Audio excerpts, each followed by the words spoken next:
two, rock on. Check it out, y'all. 1, 2. Yo, lady.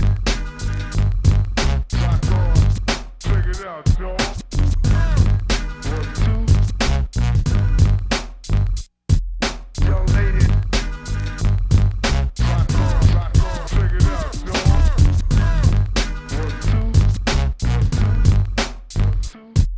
Yo, lady, yo, lady, yo, lady, yo, lady. Rock on, rock on, rock on, rock on, rock on. 1, 2. 1, 2. Yo, lady. Rock on. What's up, y'all? DJ Kayslay, the Drama King. We back. What's the Science Showcast? This is basically hip hop education for the brothers who want to seek the knowledge of the culture. And I am here again with another hip hop legend, Reggie Reg, and Crash Crew. No doubt, What's no going doubt. on, bro? What's going on? What's the science? What's up, Shit. DJ Kayslay? Everything is good, man. Reggie Reg Everything is good. rocking on the radio. What's going on, man? Man, everything is lovely, man. 217, you know the campaign still exists. Okay. Hip hop, you know what I'm saying, ruling the planet. We doing a lot of groundwork on a lot of stuff that we want to start off this year. True School Reps Entertainment, you know, just reaching out to new, old, all types of entertainment people, networking and stuff like that. In New York City in general, you know, we always stay lit in New York City. That's right. It's always happening here in New York. All right, so what year exactly did the Crash Crew formulate? I would say around 1977. Okay. Around 1977. Now, coming out of Lincoln Projects, we knew each other since first grade. Yeah. Some of us since kindergarten, right there out the projects. During in high school when we started hearing hip hop, you know what I'm saying, coming from the Bronx, going to the Renaissance Ballroom and stuff like that, and getting down with Mike and Dave and Lincoln Projects. First we started just as carrying equipment, but as we started hearing hip hop, we used to have our little summer job, buy our own records, and we like, yo, Mike and Dave, listen, put that disco over there. We got some stuff that we want, and we started bringing Mike and Dave and them in like that. Yeah. We started doing parties in Harlem. I would say that we was probably one of the first hip hop like party organization crews in Harlem to have the promoter, the DJ, and the act. You know what I'm saying? And then we would incorporate the other projects like Schomburg, Forster, Drew Hammond, because each project had their own hip hop DJs and MCs. Yeah. So I would believe we would be one of the first ones to put all that together and combine like the whole planet Harlem together, I like to call it like that. As far as early hip hop, first generation hip, before records. Man Dip Like, I remember he used to. Wow, Man Dip Like, wow. I remember Man Dip Like, you know, he was also with the party promoting thing and everything. Yeah. But what was Rest in peace too, Man yeah, Dip Like. definitely, Dip. What was the biggest record that Crash Crew had put out? I would have to say hip hop rap. It's a cross between hip hop rap and on the radio. Okay. On the radio we did with Sugar Hill, it was real big on the radio at that time. But hip hop rap we put out when we were 17 years old. Wow. We didn't have nothing behind us. We didn't even have enough money for the labels. We used the rubber stamp on the first 500 on a one-sided record that we did at a commercial splicing studio that Mike worked at. So that was an independent situation? Whole independent situation. And it worked wonders for you. It worked wonders for us, definitely. How many members was a part of the Crash Crew?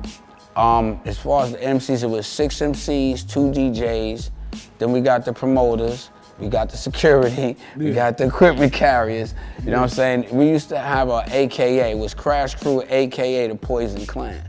And the Poison Clan would be the security guys. Okay. That was down with us. LSD, Buzzy Buzz, 45, Stand the Man. We had a few people that was down with us. And Debbie Deb rocks the house. She was with us too.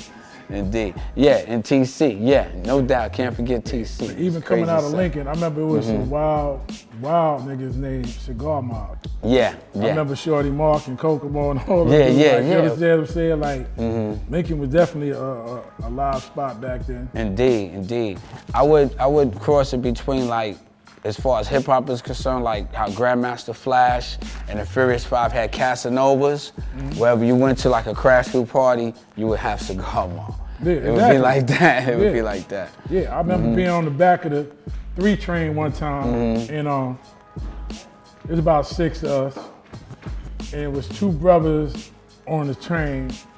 I don't want to really say their ethnic background, but long story short, they had a crew on Broadway called the Ball Busters, which us, Zulu and Cigar Mob and a lot of, the brothers had beef with. When I tell you, 135th Street and the 2 train, around 20 niggas from Cigar Mob walked in the back. And they looked at us and they said, all our brothers from uptown, walk this way. Oh, dog. So we walked this way, and when I tell you, Damn. I ain't never Damn. seen some niggas get beat that bad on the subway. And then, most niggas pound a nigga out, and then when they get to the next stop, they run off. All right. 125th came, hold them. Damn. Held them niggas. Door closed, more ass whipping. Continue. All the way Damn. to 110th Street, because after that, it's 96th Street. Yeah. That's where they It's get done. nervous. Yeah, it's done. They beat them It's niggas' done. ass so bad, and I was like, man, you know what I'm Damn. saying? Snatched their red beads off of them and all that shit. Yeah, I Cigar was Mob. like, okay, definitely. Cigar Mob on some bullshit, yo. Yeah, that's You know what hard. I'm saying? That's hard. That's Yeah, one of the first exactly. hip hop gangs, pretty much. Back in the days, it was gangs, cut off Lee jackets, colors. You had Zulu, you had Cigar Mob. I'll tell you a had story. Casanovas. I remember the Cigar Mob chased the Ball Busters over the 135th Street Bridge one time. When we was playing in Lincoln Park on 135th Street, where Mike and Dave, where we used to always hold court at. Pretty much where Bismarcky, Rob Bass, and all them started at, like right there. A lot of them guys. Well, Bismarcky from Long Island, but he got his shine here in New York. Get Fresh crew. There's a couple of other crews from the Boogie Boys. All of them from Lincoln Projects and stuff, which is pretty good. So, what was the first piece of vinyl you ever brought?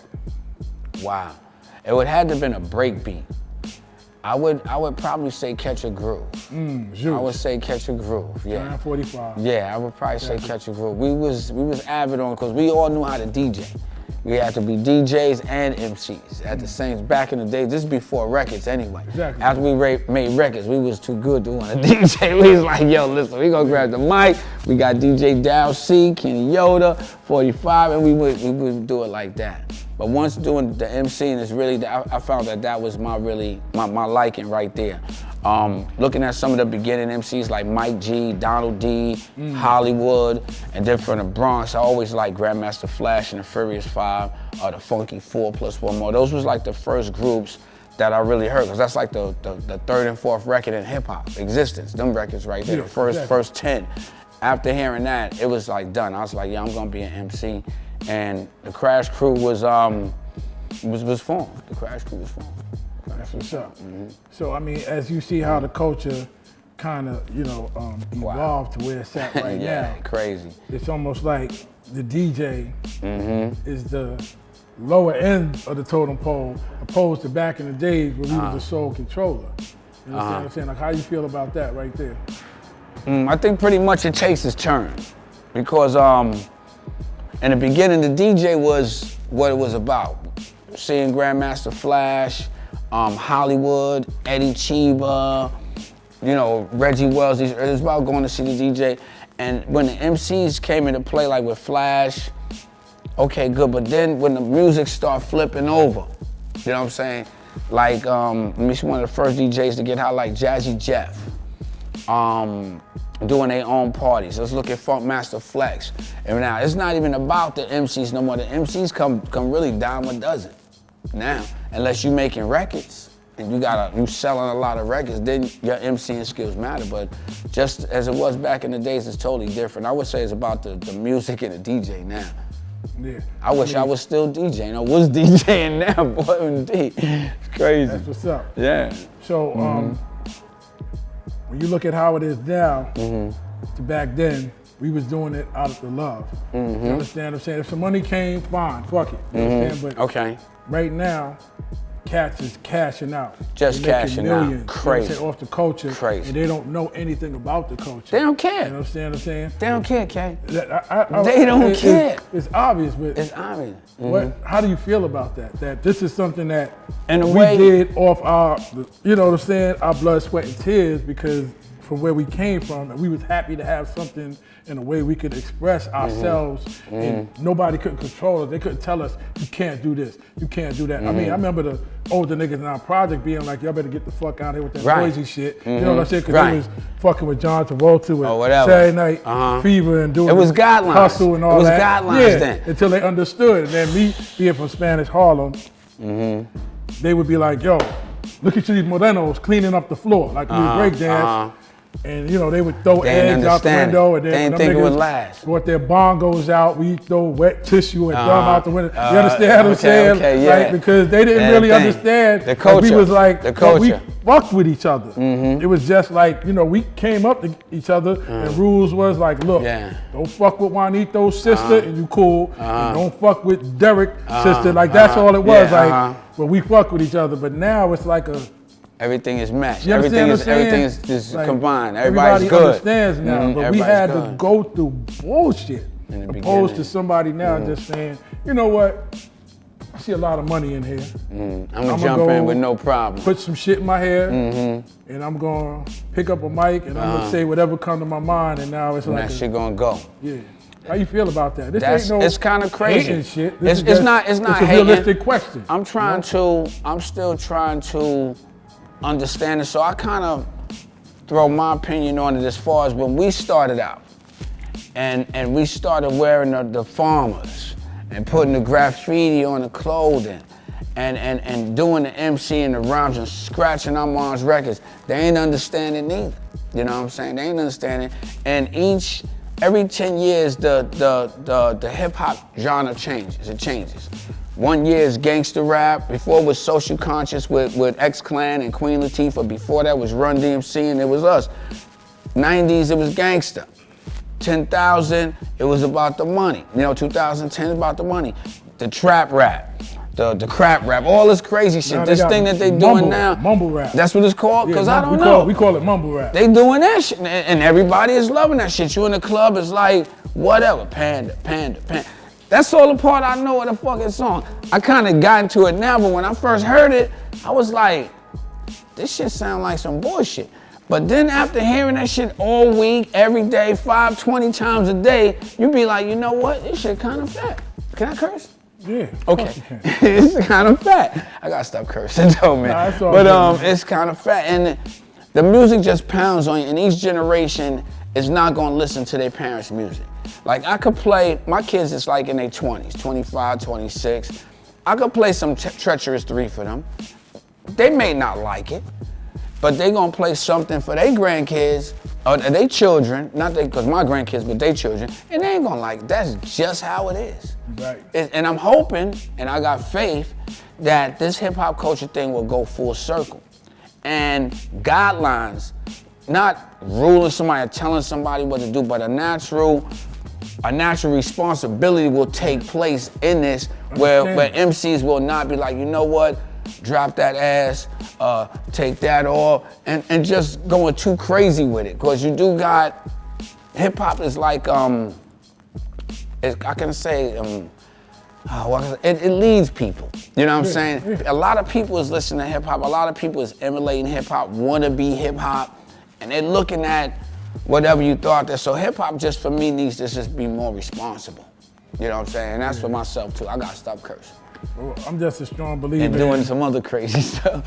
In order for somebody to know where they're going, they got to know where everything comes from. So that was the whole nature of me putting together this showcast, just so, you know, a lot of brothers is coming down on the younger brothers because they saying a lot of stupid shit and disrespecting old school. Now, you can't expect them to respect what they don't have an understanding of. And if nobody in their family or no OGs are teaching them, then they're gonna continue to say the stupid shit they're saying. Especially if they're making a lot of money off this shit. Exactly. Why so should I there listen? it is. Why should I listen to this? Why should I listen? Look, he wasn't making what I'm making now. I got a I'm doing what mansion, I'm this, doing. that. Exactly. That nigga and his mom's nah. Because they need to understand, but what you're doing ain't timeless, my dude. You understand That what I'm is saying? true. Like you can like vanish and 3, 4, 5 years from now, you They never gone. existed. You Yeah, understand what I'm they saying? gone. So You're right. they need to just cherish this shit, understand where it comes from, and anything you do, you're supposed to have an understanding of it.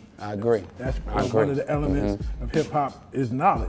You understand what I'm saying? That's exactly right. Everybody goes past, they go, oh, DJing, MCing, breakdancing, freestyling, and they go in graffiti. the other elements and stuff too. Fashion. Knowledge. Yeah, You know what I'm knowledge saying? is definitely Exactly. the one. But Reggie Reg, I definitely want to thank you for coming through. Thank you, Kayslay. No building doubt, with me. man.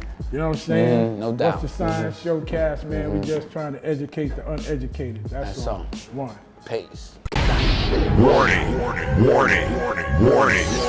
The Drama King is in the building. The Drama King is in the building.